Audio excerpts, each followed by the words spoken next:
Taiwan lifts its mask mandates, but how do the Taiwanese people feel about going maskless? Will there be war in the Taiwan Strait? The U.S. highlights 4 possible scenarios of a Chinese takeover. China mourns the death of former President Jiang Zemin, but what impact did the leader have on Beijing's ties with Taiwan? Plus, I'm Louise Watts, and I'm in a tunnel that used to be used by the Taiwanese army, and you'll never guess what it's been turned into. I'll give you a clue. It's something to do with coffee.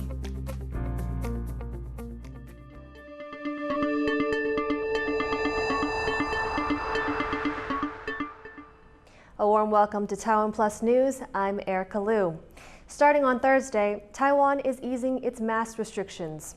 For almost 3 years, people on the streets of Taiwan wore masks, and that's helped slow the spread of COVID-19. But what do the people on the streets of Taipei feel about the lifting of the mandate? Bing Wong finds out. After almost 3 years, Taiwan is lifting its mask mandates. As of today, people are no longer required to wear their mask outdoors. But it still seems like people on the streets of Taipei are still wearing their masks. 还是上班还是要戴口罩，对，然后在外面戴口罩保护自己也是对其他人也是比较好，对。还是一样啊，大家一样要戴口罩，比较安全啊。目前还没有特别什么反应，但是出来还是会习惯戴着口罩，对。 It's not a complete lifting of the mask mandate. People will still have to wear the face mask on public transportation, airplanes, and cars with other people. And masks still must be worn in most indoor places. The health ministry also recommends people with chronic diseases, fevers, or respiratory problems to continue wearing masks. People in Taiwan are so wary of not wearing the mask outdoors. But if you do choose to go maskless, it's probably best to keep it in your pocket just in case. Patrick Chen and Bing Wong in Taipei for TaiwanPlus. Disposable plastic cups are now banned across Taipei. The policy started on Thursday, as Sandy Chi reports. Buying a drink at a beverage shop and taking a quick sip. It's something you'll see people do every day across Taiwan. But starting December 1st, there's a slight change. Paper cups have replaced plastic ones. This is the start of Taiwan's ban on disposable cups, first taking effect in the capital, Taipei. Before the new policy, the city's Environmental Protection Department gave beverage stores a heads up. 所以我们就订定了6个月的一个缓冲期，进行逐店的一个宣导。所以就是花很多时间去做沟通。对，基本上我们起码做了3轮的宣导。Many customers support this change. 我是觉得，如果这是环保的趋势的话，是势必要走啊，不然垃圾量这么多，你不可能每天都靠后面的处理来做这件事情。那实际上这是比较提升整个台湾素质的一个好的方向。But the paper cups are less attractive for certain consumers. 人是视觉的那个感官，所以其实看到塑胶杯知道里面的料，还是会对那个饮料的好奇心会存在。 Over 2,000 beverage stores in Taipei are now using paper cups. This is expected to save 76 million single-use plastic cups from going in the trash every year. By 2024, the government aims to have this policy in place at all chain beverage stores across the country. Alex Chen and Sandy Chi for TaiwanPlus. U.S. lawmakers could be set to offer billions of dollars in military aid to Taiwan, according to a senior Bloomberg reporter. On Wednesday, Roxana Tirone tweeted that up to $10 billion of the United States military budget may go towards aiding Taiwan's national defense. This aid would be part of the 2023 National Defense Authorization Act and is meant to bolster Taiwan's ability to defend itself against China. The official amount could be revealed later this week. The Pentagon has released a report outlining a range of scenarios that China could use to take over Taiwan. The report says a maritime blockade is the most likely. U.S. defense officials say an invasion or attack is not imminent, but China has been ramping up military activity around the country. Last year, China conducted a record 20 naval exercises simulating the capture of Taiwan. For more on possible conflict scenarios, our reporter Jaime Ocon spoke to Mark Cancian, Senior Advisor and War Games Specialist at the Center of Strategic and International Studies in Washington, D.C. In this report released by the Department of Defense, there is an outline of the most likely scenarios China could take using force to capture Taiwan, and the most likely is an air or a maritime blockade. Can you tell us why? The consensus in Washington is that a blockade would be less risky for China. It would not involve immediate direct confrontation with U.S. military forces, but on the other hand would put Taiwan under a lot of pressure, economic, political, to conform to the Chinese Communist Party's wishes. It's not the most dangerous. Of course, the most dangerous would be an actual invasion, and that can't be ruled out, but blockade would be the most likely. Now, a blockade might also escalate to a intense conflict. If the United States, for example, tried to push convoys through the blockade into Taiwan, which I think would be highly likely, then the Chinese would have to attack U.S. ships to stop those convoys, and that might escalate to more general conflict. One of the last options outlined in this report is a full-scale invasion. Can you talk a little bit about why this would be so difficult to accomplish? Well, a full-scale invasion would, of course, be the most dangerous, and China has threatened that.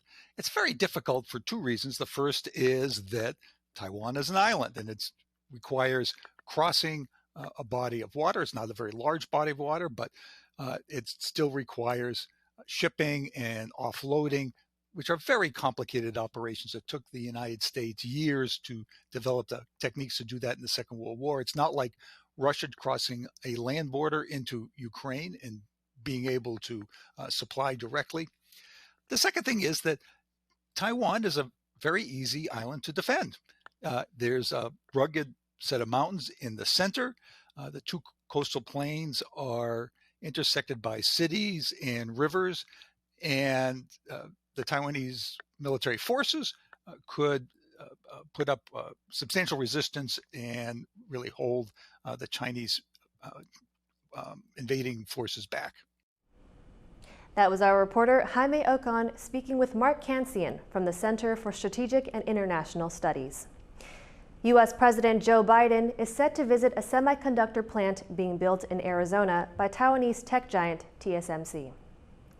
The U.S. $12 billion plant is expected to make chips with 3-nanometer technology. Biden's planned visit in December is meant to help convince more semiconductor manufacturers to move to the U.S. China's military threat towards Taiwan has made some countries anxious about Taiwan's position as a semiconductor hub. Many countries are offering billions of dollars in incentives to convince Taiwanese firms to set up shop elsewhere. But Taiwan's economy minister says most production will stay in the country.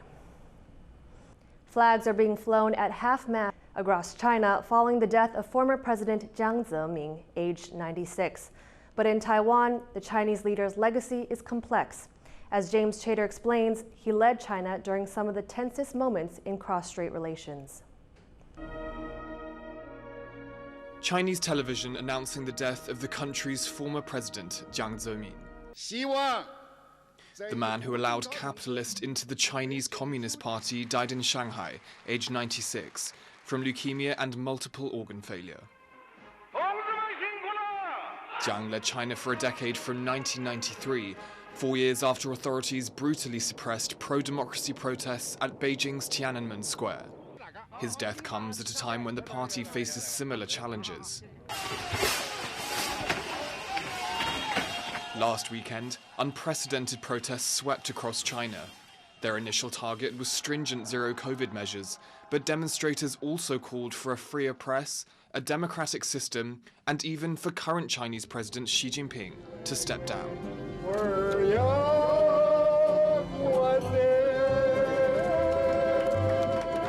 For some in China, Jiang's more personable leadership, here singing with then-Philippine President Fidel Ramos, embodied a freer era of Chinese politics, now lost.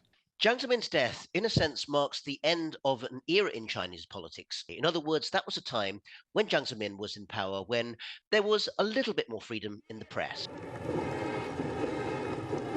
While Jiang ruled in Beijing, democracy was flourishing across the strait in Taiwan, which China then, as now, claims as part of its territory.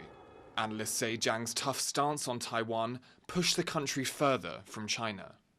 Jiang oversaw some of the tensest moments in cross-strait relations. Ahead of Taiwan's first direct presidential election in 1996, China feared then Taiwanese President Lee Teng-hui wanted to formally declare independence.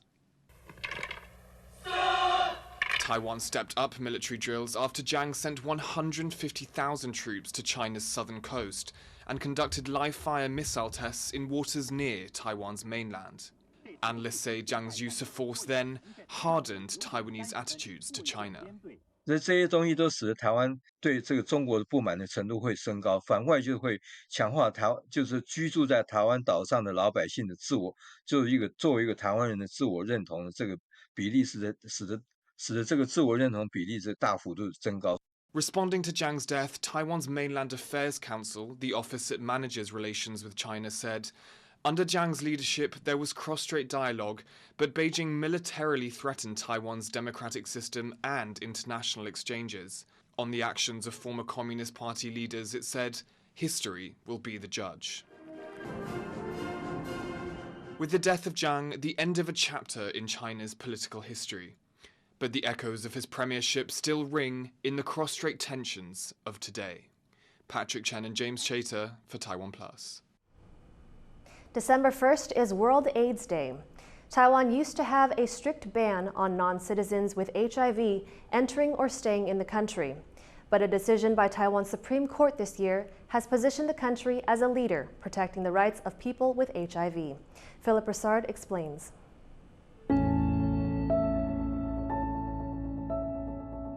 Taiwan prides itself as a bright spot for human rights in Asia, with high marks for press freedom, gender equality, and same-sex marriage. But when it comes to the rights of people with HIV/AIDS, the country has had a spotty record. Non-citizens with HIV/AIDS could be denied entry as recently as 2015, and HIV-positive university students risked expulsion. Today, there are no longer bans on people with HIV/AIDS, but activists are still fighting for greater acceptance. They're promoting an idea known as U equals U, or undetectable equals untransmittable. Doctors, researchers, and even the United Nations have reached a consensus on the idea of U equals U.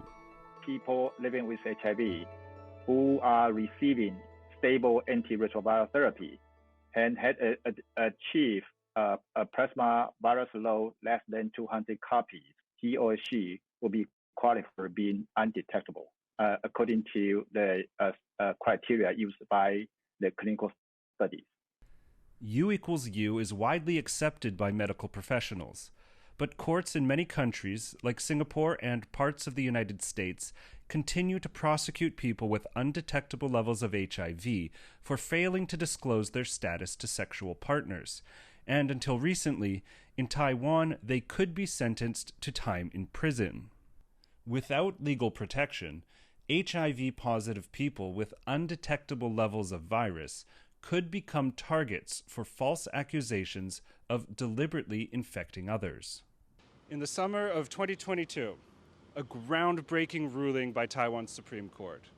It's a decision that gives legal support to U equals U, and it makes Taiwan a global leader in how it treats its people with HIV. But it took a legal battle that lasted 4 years to get there. The case began back in 2018, when a man sued his sexual partner for failing to disclose his HIV status before they were intimate. Prosecutors said the defendant hid his HIV status and engaged in risky sexual activity, violating Taiwanese law. 当时知道自己被提起告诉的时候，就非常的害怕。我可能自己认定自己的行为并没有违反法律，可可是没想到竟然可能会被判处非常严重的刑期。The president of the Taiwan Aid Society, Dr. Jianqing Hong, says the defendant met the criteria for having an undetectable HIV viral load. That means he could not have transmitted the virus to his sexual partner. The defendant had been receiving regular and stable antiretroviral therapy at my clinic over the past probably more than 15 years. He was qualified for being undetectable. But the lower court ruled against the defendant, sentencing him to nearly a year and a half in prison. 觉得很难过，也觉得很委屈。对，我认为我并没有从事危险性行为，可是却在地方法院的判决上，然后认定那你违法，而且甚至检方在上面的说明就觉得我是恶意要蓄意要传染给他人。Taiwan's High Court overturned the lower court's ruling in 2020, based on expert testimony by Dr. Hong. And I provide scientific evidence suggesting that any individual who had achieved undetectable virus load less than 200 copies, he or she will not transmit HIV to his or her sexual contact. Although the High Court ruled in favor of the defendant, the case would continue to bounce around in the courts for another 2 years before the Supreme Court settled the issue in July of 2022. 我会觉得自己是被社会孤立的人群，然后是被社会排挤的一个个体吧，对。然后，所以其实就是无法接纳我们的没有办法接纳我的存在。最高法院这个判决下来，然后就觉得其实就是台湾的社会其实是有待进步。我觉得应该社会上也越来越多人慢慢的愿意去接受这个族群的人了。The Supreme Court ruling makes Taiwan one of a handful of countries that protects people with undetectable levels of HIV from prosecution for failing to disclose their status to a sexual partner.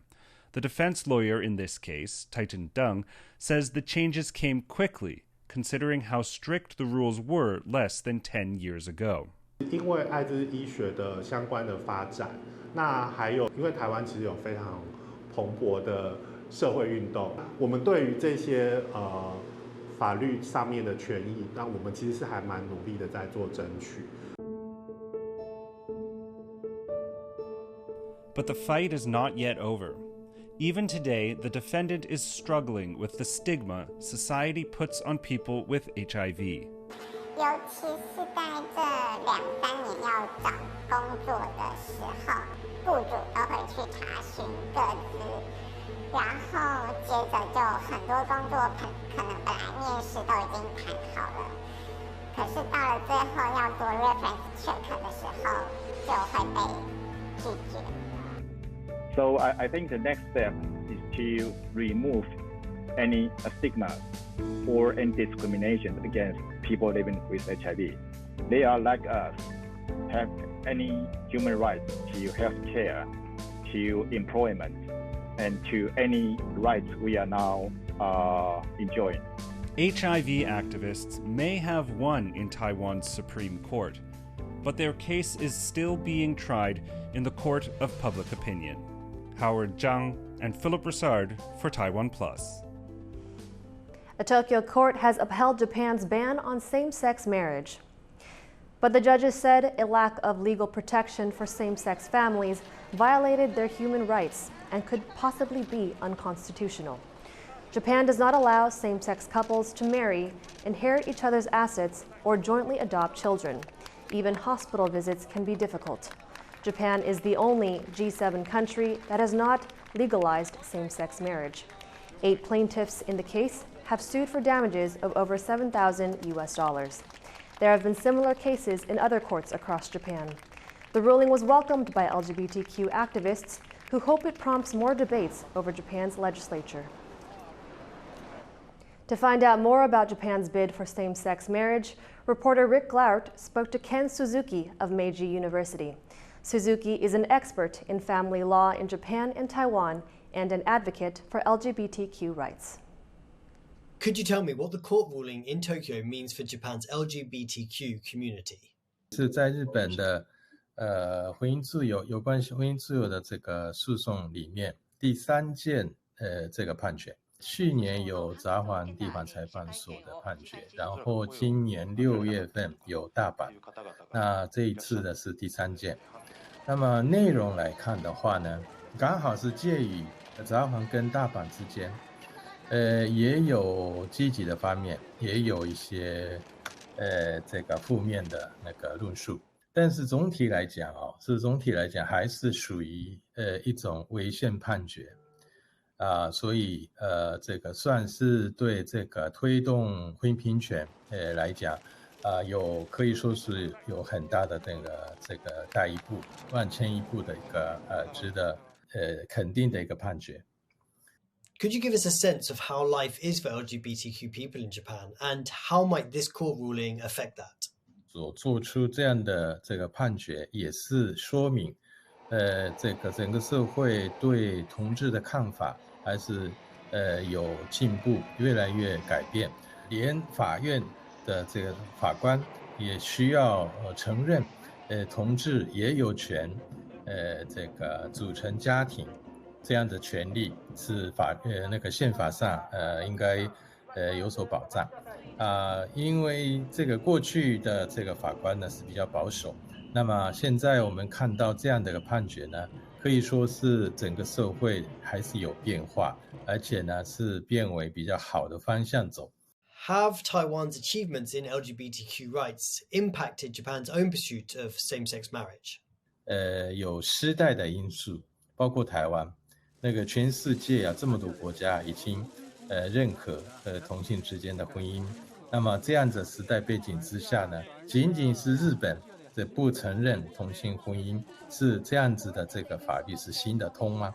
能够这个适合这个当代的潮流吗？所以还是有一些希望，我抱希望啦，那个慢慢的推动说服这个保守的法官。That was Ken Suzuki of Meiji University speaking to us about Japan's bid for same-sex marriage. Taiwan's outlying islands used to be primed for war. Now, some of its former military strongholds are being turned into outposts for more leisurely pursuits. Louise Watt has more. On one of Taiwan's outlying islands, just 20 kilometers from China, lies a most unconventional spot. It sits in a former military stronghold, but now offers fortification of a different kind. 它是一个综合的，就是咖啡厅它也是一个小书店那它也是一个小小的画廊它是融合在这样的环境里面。也就是说，过去是一种战争的一种状态那是碉堡，那现在可以转化。And it's not the only stronghold that's been repurposed. These military structures were built after Chinese nationalist leader Chiang Kai-shek and his troops fled China for Taiwan in 1949 after losing a civil war. Taiwan became the new base for their Republic of China government, which is still Taiwan's official name. Matsu has about 250 strongholds, a reminder of how these small islands used to very much be on the front lines of conflict between Taiwan and China. But today, some of them have been turned into tourist attractions, including a guest house, museum, and like this one, an art space. Where Chinese communist forces used to shell, art now stands as a testament to the changing face of Matsu. And underneath Sal's coffee shop, another wartime space converted for reflection. 我刚才讲的是在那样的环境里面是碉堡。那是以前老农民所努力完成的一个防御的功能，那现在已经变成废墟了。那我现在就把它变成那个名字成为一个战争的一个产物，叫战争。那在这边录一个茶席，代表一种和平，所以我走过的走廊叫托尔斯泰走廊。to symbolise the literary work War and Peace, a juxtaposition not lost on the coffee shop's customers who enjoy exploring above and below ground. 这里的话，就是它注入了新的机能，然后就有新的那个活力进来，然后让空间变得跟之前不太一样，但是有新的也有旧的，这样融合在一起的感觉。现在这样很轻松可以体验艺术的事情，然后它其实原本的用途跟未来可能会变成的情况，就是会有点反思这样。 While these islands are no longer under attack or martial law, there is still an army presence here, a sign of remaining tensions between Taiwan and China. This repurposed stronghold is a reminder of its wartime history, while those who visit hope conflict remains a thing of the past. Damon Lin and Louise Watt for TaiwanPlus. A zoo in southern Taiwan will reopen this month after being closed for more than a year for renovation work. Animals at Shoushan Zoo in Kaohsiung will get to see human visitors again from December 16. The zoo has spent almost $18 million to improve accessibility for visitors and on better ventilation for the animals. The zoo now also features an elevated walkway that connects some of the enclosures. Thank you for watching TaiwanPlus News.